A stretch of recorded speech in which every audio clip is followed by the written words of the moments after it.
মৰমৰ ছাত্ৰ-ছাত্ৰীসকল আজি আমি ষ্ট্ৰাকচাৰ অফ এটম মানে পৰমাণুৰ গঠন এই চেপ্টাৰটোৰ ৰাদাৰফৰ্ডৰ আৰ্হিৰ আসোঁৱাহসমূহ ড্ৰবেকছ অফ ৰাদাৰফৰ্ড মডেল এইটো তোমালোকক মই বুজাম এতিয়া ৰাদাৰফৰ্ডৰ মডেলটোৰ ড্ৰবেকছ আমি ইয়াত দুটা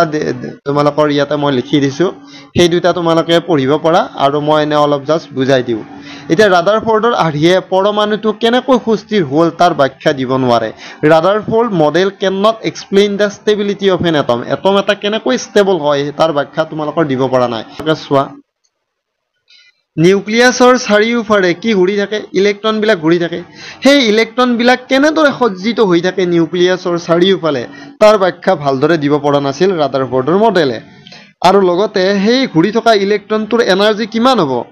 তাৰ বিষয়ে ভালদৰে ব্যাখ্যা দিব পৰা নাছিল কোনে ৰাদাৰফৰ্ডৰ মডেলটোৱে তো সদ্যহতে মই তোমালোকক দুটা তোমালোকৰ ড্ৰবেকছৰ বিষয়ে মই কৈ দিলো তো তোমালোকে ইচ্ছা কৰিলে আৰু লিখিব পৰা সো মই এই গীতা দুটাই দিলো আৰু বাৰু